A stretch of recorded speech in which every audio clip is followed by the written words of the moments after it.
everyone, welcome back to Katamita. This is our 4th episode, and today we're going to be talking about traveling.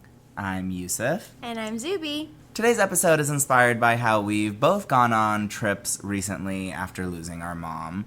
And they were such different experiences than what we're kind of used to, because we're both kind of avid travelers.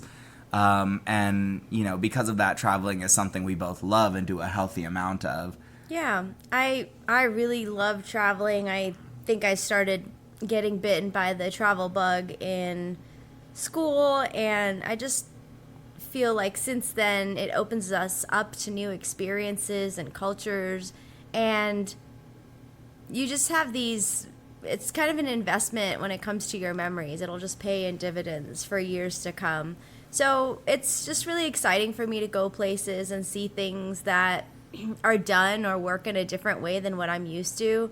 And I'm a sucker for a gorgeous landscape and a beautiful picture, and just, you know, standing somewhere and feeling in awe of whatever's in front of me. You know, that is just such a special experience for me. And the other thing that I think that I enjoy and I remember a lot is the people I meet and the conversations I have. And so I think it just opens your mind up to so much more when you have those conversations. And then when it's someplace different, you realize that, you know, people can think differently from you and whatnot. And so I really love that. And since my boys were little, you know, we've been traveling and trying to, you know, just get them accustomed to that. And they're pretty spoiled now. For sure. I mean, I feel like I traveled plenty growing up, like with mommy and with our parents. Like I was really lucky that they were kind of like, they were willing to drive to New Jersey to go see our cousins, or I mean, like, well, you know, I'm just saying, like, that was our vacation. Right, we didn't actually go anywhere as a, like, quote, vacation, like, you know, an all-inclusive resort in Mexico. Like, that was not going to happen growing up. Right. But what I'm saying is, like, I think I was exposed to traveling a healthy amount growing up, so it wasn't like this huge special thing for me until I like met my travel people, you know, and then I was like, I realized how really special traveling can be when you're in the right place with the right people, or how the right people can make any place the right place. But so before we get to talking about traveling a little generally, I do kind of want to explore what it was like to try our hand at something we love, like taking a trip, but after such a huge trauma that we experienced, like losing our mom. So Zuby, let me ask you, as such a big traveler, what was your last big trip like, and how does it compare to previous experiences? So my last big trip was a pretty big first trip. It was my first time to Europe. I always had Italy as number one, like on my bucket list of places I wanted to go.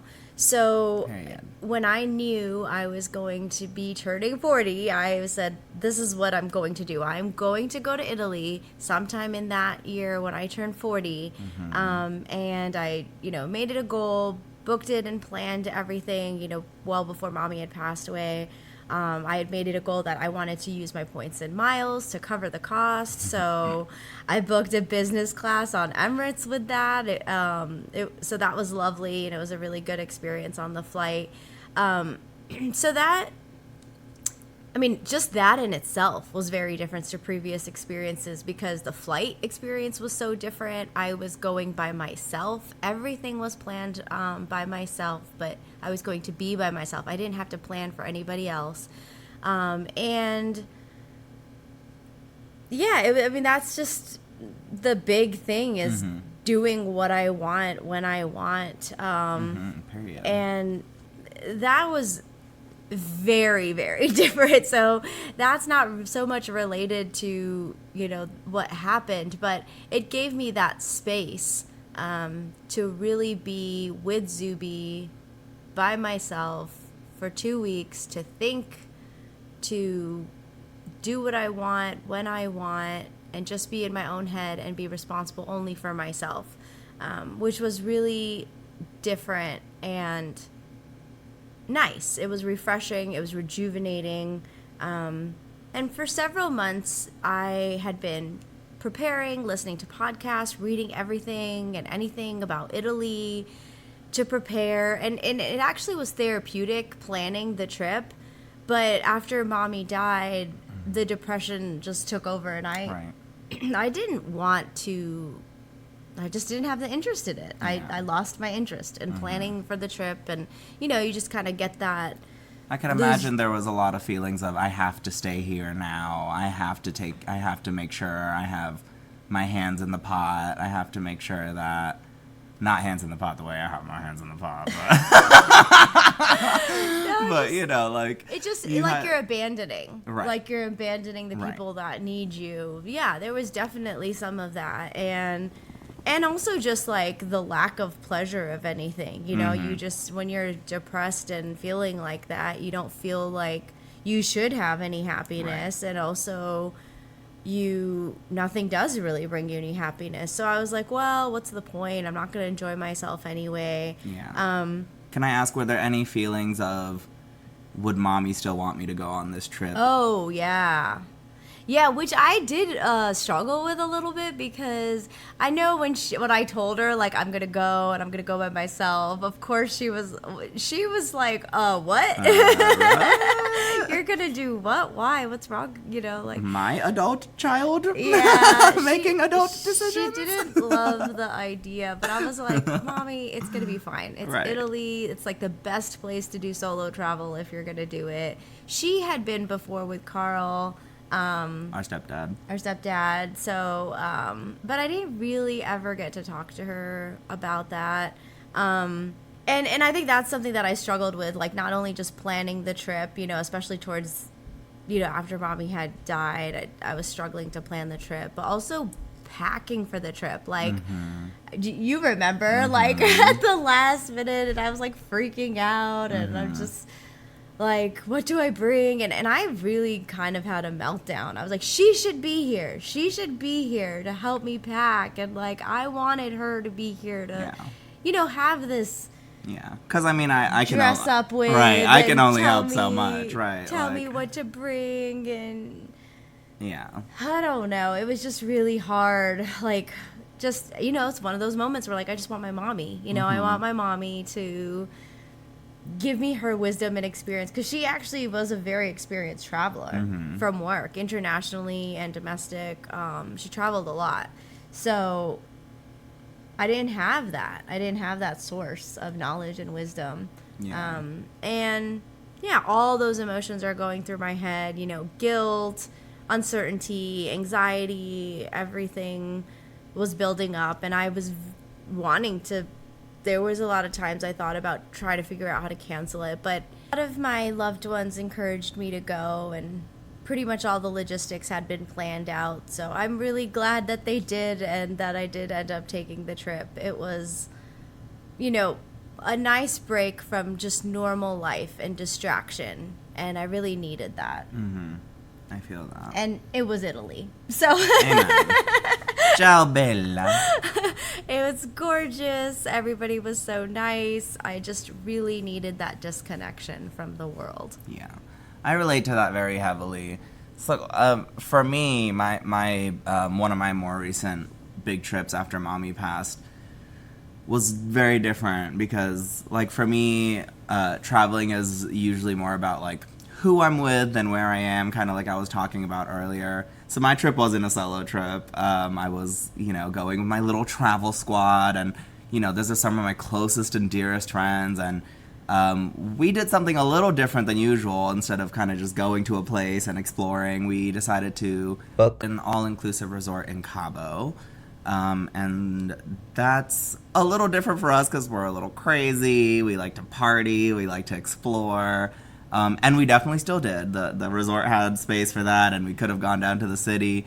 But this trip was definitely more focused on kind of sitting out, relaxing by the pools and the beach, and chilling with each other. We had the four of us hadn't seen each other together in quite some time. How just for those who don't know, how did you meet these people? Yeah, my travel squad and we actually met on a trip to Greece.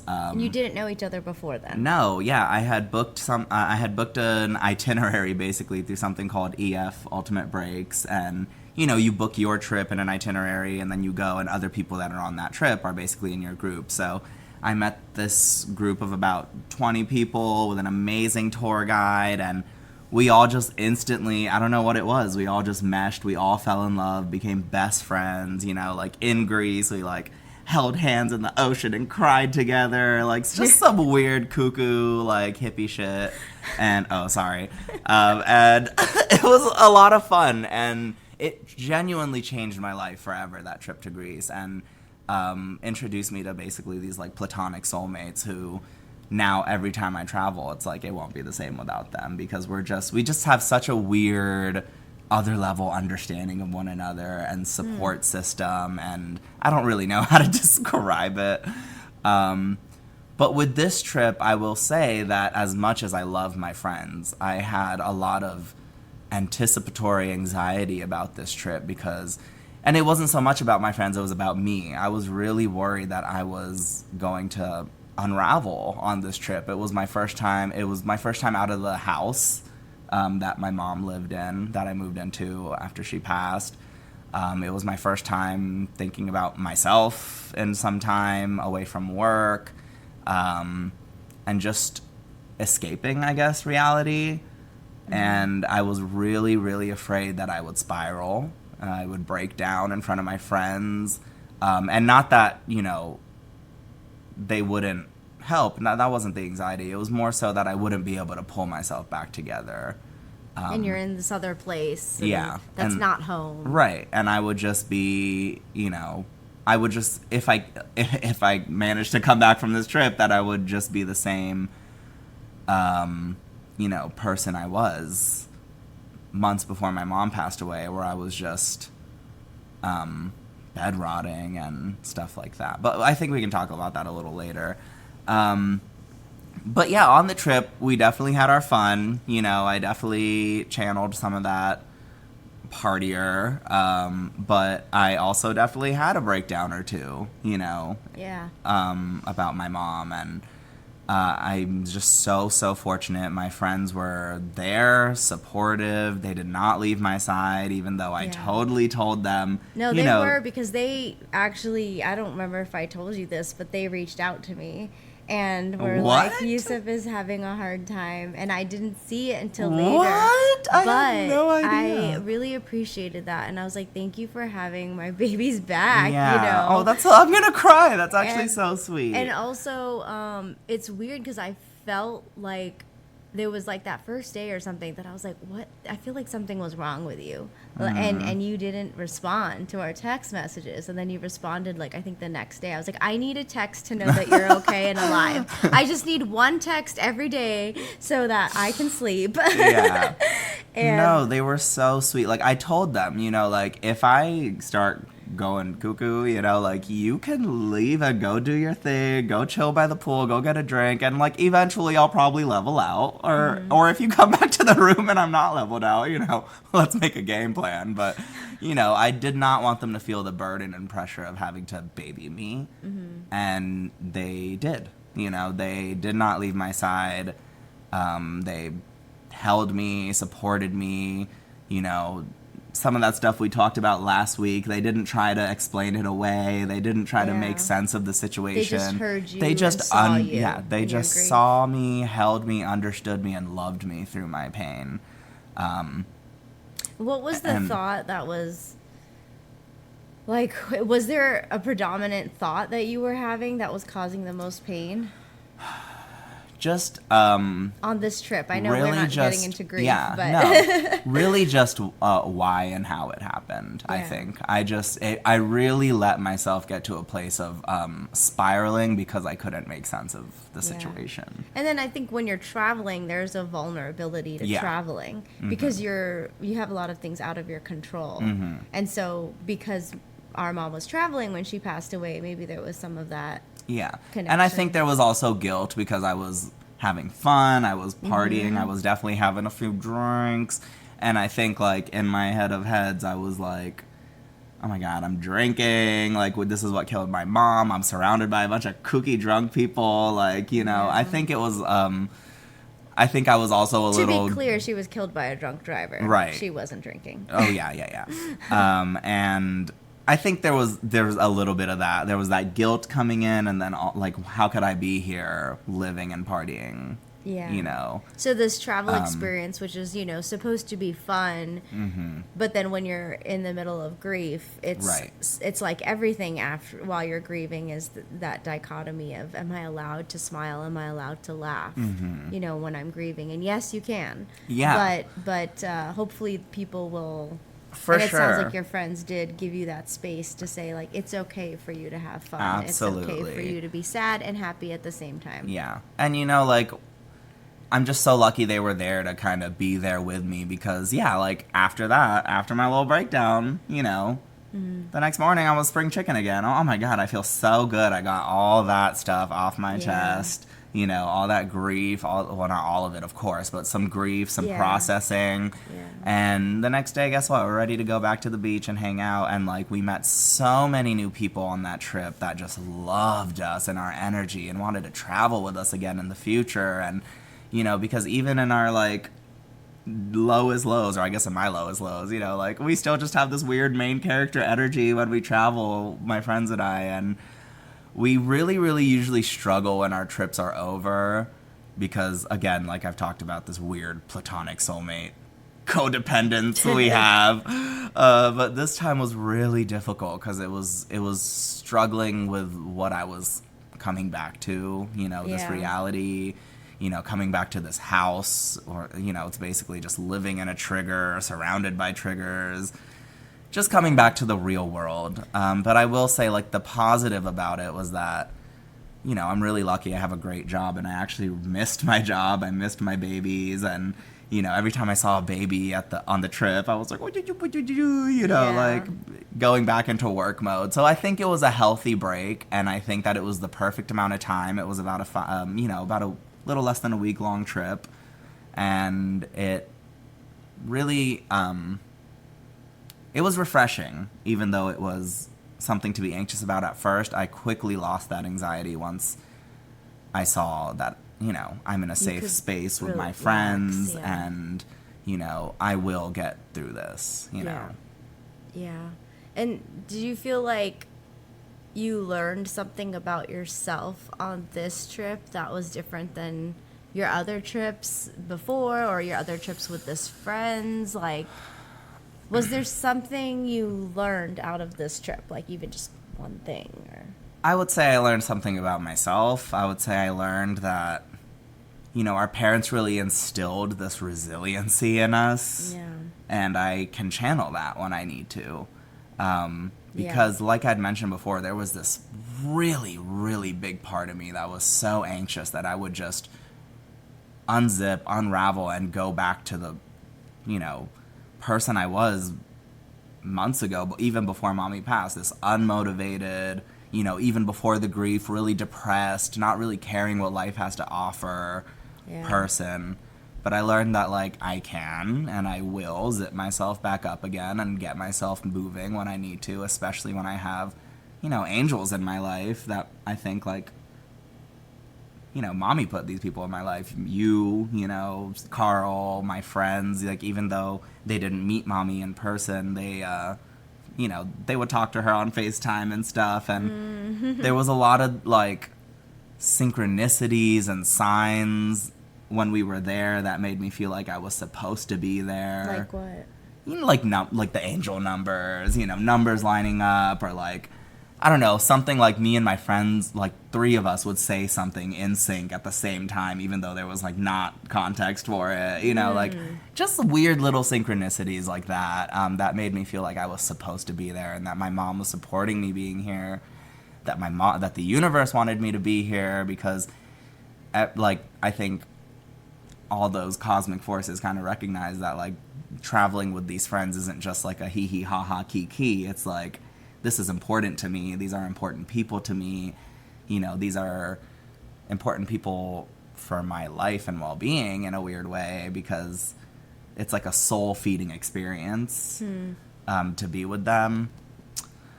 I also learned, like kind of like you mentioned, that it's okay to have fun and process your trauma at the same time, or at least do both in a time and place, and that like I don't have to feel so guilty about it. I'm allowed to feel excited to travel and see my friends. And I also learned that cacti are huge. They're so big. I was on that resort. There were like so many. Have you never seen a cactus? Not in real life. I've seen pictures. Did you not ever visit me? Pictures in and Arizona? TV shows. Well, I was little, so everything was gonna my look big when God. I visited you in Arizona. But oh my God, these cactuses were like looming over my 6'2" self. That's I was like, hilarious. what's happening? Where were you that you were seeing cacti? Cabo, baby. Oh, really? Big cacti. Huh. Did you eat any? No, but my friend did like get injured by one somehow. Yeah. Somehow. Yeah. Just probably walked into it. Probably but sat on one. well, anywho. Oh my gosh. Yeah, so that's awesome. I learned a lot of stuff too on this trip, that because I think again there was just so much unique about this. This is the first time to Europe, first time to Italy, first time by myself internationally. That was just so much there. Plus, you know, I was in a different season of my life for this trip than I might have been for my last big international trip. So now, because I'm a mom, I was like, after about that 1 week mark, I was like, I miss my babies. Like, I was starting to feel a little homesick. And so I was like, okay, now I know 1 week is going to be a good amount of time. I probably don't want to go much longer without my kids. Honestly, my friends and I usually stick to a week too, because Yeah. like our bodies just can't handle Well, yeah. the cuckoo-ness for a week. No, But- I just like, you know, I think there's a thing too, like you feel like your body recognizes it's out of its routine. Yeah, I and was it gonna say, starts I to wonder if feel it has to do with routine and habit. Yeah, You know, some people yeah. say it takes 7 days or something to build or break a routine or something like that. Well, I mean, a and- habit is like 3 weeks, but Oh. debunk that myth. But no, for sure, like after a couple of days, especially for me, there was like a 7-hour time difference on top of it. But and yeah, this was your first solo trip. yeah, Like since having kids and everything. So like you're gonna feel that absence. Well, yeah, like a long trip for sure. So, I think that was something I learned was, you know, just I don't really want to be away from my kids for that long, and using common sense, you know, just using common sense, no matter where you are, is always going to do you good. And just be careful with, you know, people are nice and cordial and hospitable, but sometimes you still need to be careful with the invitations you receive, especially when you're a female solo traveler. Absolutely. I actually did a mix of hotels and hostels, and I really liked that I did like a hostel in Rome, because it forced me to talk with people and socialize, and they had like activities in this common area, sort of food area, and I love that, because I like met some really cool people, and otherwise I might have stayed in my room all day. Like, just because I was in Italy, it doesn't mean that I was going to be like perfectly right. not depressed and not anxious anymore. And so it was good to be like, it was accountability for me almost, in a way, to feel like I needed to get up and get out of bed and do things. So that was actually helpful for me on this particular trip. Maybe just because of everything that's going on. I'm not sure if I would do that. No, certainly if I had like other people or family with me, I probably wouldn't do that. But also I think the big thing was being solo. Right. So doing what I wanted, when I wanted. Yeah, it was your little eat, pray, love moment. It was, but like in a way it was just, you know, so many people will say, oh my God, you have to do this, you have to see this, you can't miss this. And honestly, what I would say is it's great to get advice, but also do what you want in your heart of hearts. So if you don't care about architecture, but you love food, or vice versa, or you're really into art, or, you know, not really into the outdoors, customize your trip to what you want to do. Yeah, and a place like Italy is great because they have Everything. a little bit of everything. They have that history. A They lot have of art. everything. Yeah, exactly. Of course, the amazing. food, Yeah, like no, you hot can- man. Sorry, it's everything there. Yeah, no, you can. It's there is everything there. Yeah, but I think that's one of the things. Is another thing when I was planning the trip is a little bit of pressure from people to almost like make to do what they wanted me to do, and I was like, thank you for the advice. I was like, go out and have a fling, mama. I was No. like, find a beautiful olive-toned Italian man and have a ball. And you know what? I didn't want to do that. Yeah. That was not interesting to me. Yeah. I just wanted to see beautiful landscapes, eat some good food, see what culture is like there, what's unique to the area, and I got to do all that. So that was really good. The pace of life for those who've been to Europe can appreciate. It's different, and the food is amazing, but also very different in each area. So I went to 3 different areas, the north and the south, and that was something else I found interesting was that you've got, they do not like each other. well, it's interesting because you think sometimes that, especially us Americans, we can be very sort of like tunnel vision and single-minded and sort of think the world revolves around us, Right. and you realize the commonalities and differences in other countries. So just like sometimes there's thoughts between the North and the South in the U.S., Right. they have that in other places Yeah. too. They have these like the Italy preconceived has a South notions. too. Yeah, and they have this idea that like, not this idea, but there is definitely A bit of segregation between, not segregation, but like attitude towards one another. yeah, and in the sense that like the North was historically had more money and the South had less, and so sometimes I wondered if there was this idea that people looked down to people in the South a little bit. Again, I'm not an expert on any of this, but you just catch some of this stuff as you're reading and learning and you're there. And it's funny, I sat down with the Airbnb host who was amazing, and we were just chatting about this stuff, like how the U.S. is and how Italy is, and we're like, see, there's so many differences and there's so many things that are the same. Similarities, right. So that's the kind of stuff that I love about travel. Sitting down and having a conversation with somebody, meeting somebody from another state in the U.S., meeting somebody from Australia, meeting somebody from Ireland. I just loved that. Like that was. So let me really ask you, cool. what are some like practical tips? So you're like a lot more type A and organized than I am. So what are like some practical things about traveling that you might have learned or picked up on this trip? So I'm like a crazy person, but practical stuff was, a lot of the stuff with your cell phone. So making sure you've got your cell phone in order, you've done all your updates ahead of time, you turned off your background cellular data. If you're going to do an ESIM, have that ahead of time. If you're using the Wi-Fi publicly, make sure you have a VPN. Do not. What is that? A VPN is a virtual private network. Yeah.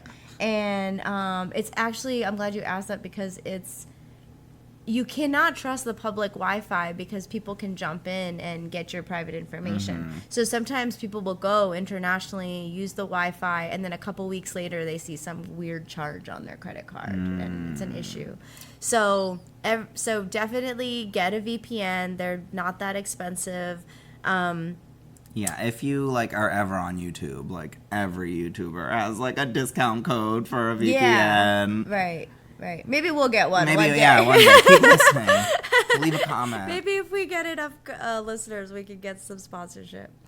But also learned about the transportation systems. They're pretty easy to navigate there.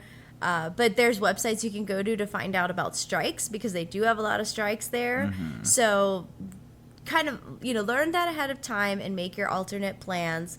get all the local apps. So most countries, they'll have Uber and Lyft sometimes, but they'll also have their own taxi apps. And so you want to find out what the one is for where you're going, or even the city that you're going into. That's really helpful to find out what the local apps are. And I also really was grateful that I had downloaded like the Google Maps offline, because I made, being the type A person that I am, I basically saved all the places I want to go to on Google Maps. So I had like an Italy map of all the places I want to go to. So if I'm standing somewhere, I could look at my Google map and be like, oh, there's that restaurant I really want to go to. And I could make notes about it. Like, this is what you should order here. Yeah, one thing you mentioned that was interesting is the strikes, talking about transportation. I think it is really important to kind of, I think it's something we as people who kind of live in our own bubble might not always think about, but it is important when you're traveling to look up the current like political climate of where you're going. Yeah, that's a really good point. Make sure it's safe Security for you alerts. and who you're traveling with, and also, like, this isn't to say there's anything wrong with the people being on strike. We always support people on strike. No. But the security alerts right. is another good point, that when you leave the U.S., you can set up alerts. I'll have to find the website and link to it in the show notes, but basically they will send you alerts for anything that's going on. So while I was traveling, there were some things that happened. So then I started getting emails that, be careful, there might be a higher terrorist alert for this area. So for sure, that's another thing with the DSS. You can set up safety alerts. Cool. What other tips do you have? Flights are insanely cheap within Europe. Like, it explains so much why they're so much more cultured than us and speak multiple languages, because it's so easy. You hop on a fast train or a $20 flight and you're in another place. It's absolutely mind-boggling.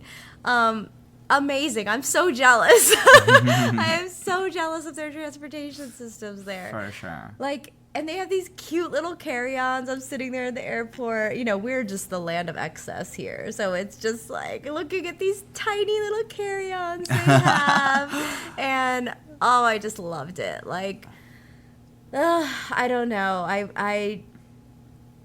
Yeah, a lot of the This is a world different still pace. sees like small as like reasonable and cute. Oh my God! Speaking of small, okay, like food portion sizes food and portions, stuff. cars. If you go to Italy and decide you want to drive, then please don't get anything bigger than a Fiat 500 or some version of that, because as I can say from personal experience,